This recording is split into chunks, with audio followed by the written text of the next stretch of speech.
बहुत लोग बोलते हैं ना कि भैया बीजेपी जो है वो विश्व गुरु बना रही है भारत को, मतलब 5 ट्रिलियन 6 ट्रिलियन भारत बहुत विकसित कर रहा है। हम भी मानते हैं। देखो एक बात बोल रहे हैं, जमीन और आसमान इसमें बहुत फर्क होता है। इसीलिए बहुत लोग उदाहरण क्या देते हैं, जमीन आसमान का अंतर है, जमीन आसमान का अंतर है। क्यों बोलते हैं? क्योंकि ये जो बोलते हैं और करनी में बहुत अंतर है। देखो जो अश्विनी वैष्णव है ना, ये हमारे रेल मंत्री हैं।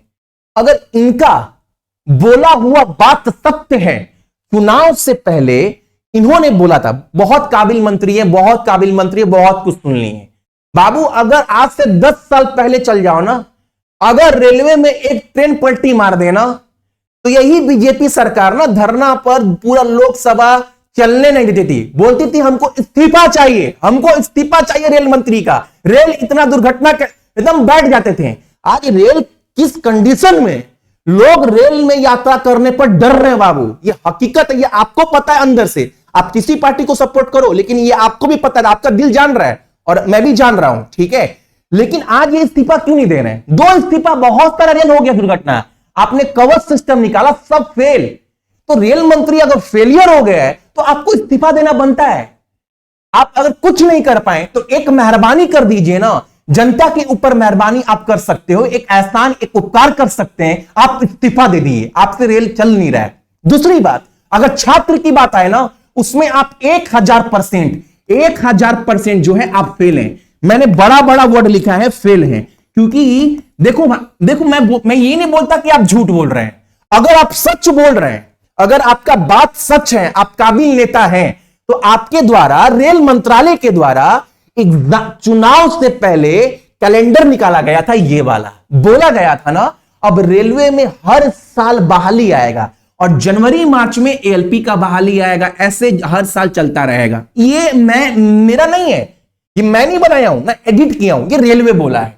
और जो रेलवे के एग्जाम दे रहे हैं या जो रेलवे के कर्मचारी हैं, जो रेलवे को बहुत अच्छे से बखूबी समझते हैं बाबू ना, उनसे अगर पूछ लो, बुलाकर किसी को भी खड़ा कर एक बात बताओ, सितंबर खत्म हो गया हमारा, ठीक है, अक्टूबर नवंबर दिसंबर 3 महीना बचा हुआ है।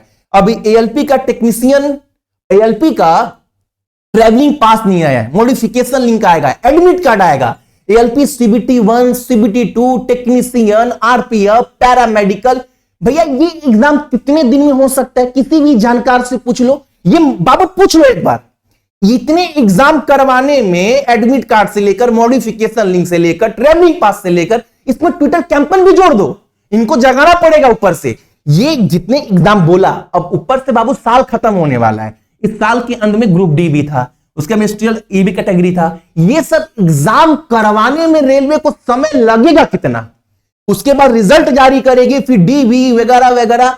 अगर भैया ईमानदारी से बोला जाए ना, दिल पर हाथ रखकर, अगर ये लोग भैया 5G क्या आज 10G नहीं निकला है, 10G 15G 20G भी निकल जाए स्पीड ना, तो अगर उस स्पीड से भी काम करें ना भैया, 8 से 9 महीना से कम नहीं लगेगा, लिख कर दे रहे हैं भैया। ये भैया अगर स्पीड से भी काम किए, बहुत अच्छे से भी काम किए, तो इस महीना 3 महीना बचा हुआ है, तब तक एएलपी का बहाली फिर आना है। अगर उस हिसाब से देखा जाए तो एएलपी, टेक्नीशियन, ये सब का टाइम चला गया। अब इनका एग्जाम तो होना नहीं चाहिए इस हिसाब से। अब जितने बच्चे भी फॉर्म फिलअप किए हैं, अब आपका फर्ज बनता है कौन बच्चा उसमें काबिल है, उस आधार पर जॉब दे दीजिए। अब आपके पास समय नहीं लगा एग्जाम करवाने का, ये बता रहा हूं मैं, क्योंकि अब तो आरपीएफ का एग्जाम कराओ नवंबर दिसंबर में, और संग दिसंबर में फिर आप सभी एनटीपीसी कब करवाएंगे? मतलब आरपीएफ वाले बच्चा का थोड़ा बहुत चांस है एग्जाम होने का। अगर इनकी बात सच माना जाए तो, एग्जाम कैलेंडर को अगर सच माना जाए तो बता रहा हूं, क्योंकि एएलपी टेक्नीशियन का डेट चला गया एग्जाम होने का। अब बाबू आरपीएफ का एग्जाम करवाइए, अक्टूबर में तो आप करवा नहीं पाएंगे, नवंबर दिसंबर टानिए, और फटाफट 15 से 20 दिन के बाद आप एनटीपीसी सीबीटी 1 करवाइए। उसके बाद से पैरामेडिकल फटाफट करवाएं, क्योंकि इसका डेट चला गया है। अगर इनका बात माना जाए, अगर ये सच्चे हैं, तो एएलपी टेक्नीशियन का एग्जाम अब नहीं होना चाहिए। अगर अब हुआ, अगर अब एएलपी सीबीटी 1 सीबीटी 2 हुआ और टेक्नीशियन का एग्जाम हुआ, आरपीएफ का एग्जाम हुआ, तो बाबू फिर तो बाबू ये जितने भी एग्जाम है ना आरपीएफ को लेकर, एनटीपीसी, ये पूरा डमाडोल होगा, ये पूरा भैया हिलेगा। फिर ये मानकर चलो भैया, जो बच्चे बोलते थे, जो बाकी टीचर बोलते थे, बाकी रेलवे कर्मचारी बोलते थे बात ना, कि पंचवर्षीय योजना है इनका, इनको बच्चों से मतलब नहीं, इनको चुनाव से मतलब है। चुनाव का डेट कब आएगा, चुनाव कैसे लड़ेंगे, उसके लिए रणनीति क्या होगा, इन पर ये काम करती है सरकार, बच्चों के हित में काम नहीं करती है। फिर तो भैया अगर ऐसा हुआ, फिर तो भैया मान कर चलो ना भैया, ये जो कैलेंडर निकाला है ना, ये सालाना बस भैया चुनाव का एक जुमला था, ये साबित होगा बाबू। फिर तो भैया एग्जाम छोड़ो, ये पंचवर्षीय योजना ही है। फिर 25 में क्या होगा, 25 में बहाली आएगा, एक बहुत बड़ा बाबू क्वेश्चन मार्क है इस बात पर कि 25 में बहाली आएगा कि नहीं आएगा, अगर एग्जाम ये सब करवाने लगे तो। क्योंकि एएलपी टेक्नीशियन का टाइम चला गया, जनवरी में फॉर्म निकाले थे, फरवरी, मार्च, अप्रैल, मई, जून, क्या कर रहे हैं भाई तुम लोग, चुनाव लड़ रहे हैं।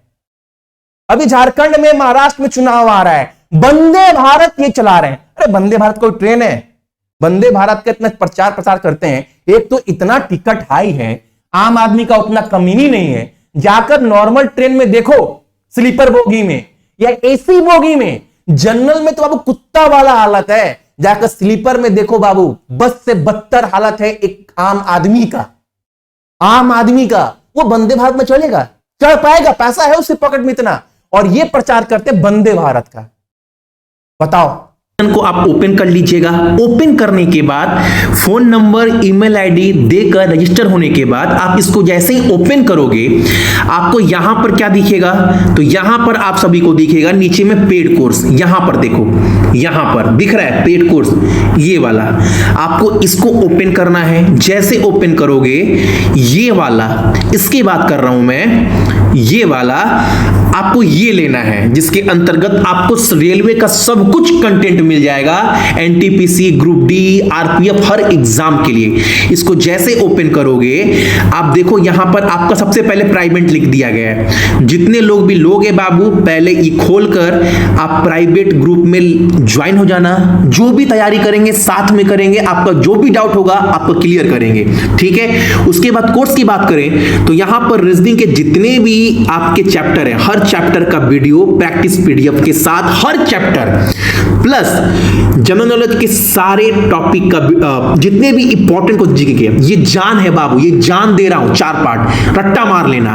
प्लस स्टैटिक जीके देखो, यहां पर है स्टैटिक जीके का, जितने भी टॉपिक है बाबू स्टैटिक जीके का, सर टॉपिक का वीडियो आपको पीडीएफ मिल जाएगा, सारा स्टैटिक जीके का आपका मिल जाएगा। मान लो आपको कोई भी खोलकर दिखा रहे हैं, मान लो आपको मैंने कोई सा भी खोला, इंपॉर्टेंट माउंटेन, हर कंटेंट हिंदी इंग्लिश में, ये मत देखो पीडीएफ में हिंदी लिखा है इंग्लिश लिखा है, आप जो भी खोलोगे आपको सारा कंटेंट हिंदी इंग्लिश में मिलेगा, देखो, ठीक है। उसके बाद से 18 से आपका 18 से 23 के बीच में क्या क्या क्वेश्चन बना वो भी डाल दिए हैं। आप इसको डाउनलोड भी कर सकते हैं, इस पर आप क्लिक करोगे ऊपर वाले में तो आपका ये पीडीएफ डाउनलोड हो जाएगा आपके फोन में। इस मैथ का देखो इतने चैप्टर का वीडियो डाल दिए, इसका सारा पीडीएफ भी डाला गया है। एडवांस का भी आपको सारा नोट्स इसी के अंदर मिलेगा, आपको अलग से कुछ नहीं लेना है। इसके बाद भी आपको कुछ भी डाउट होगा आप कमेंट करिएगा।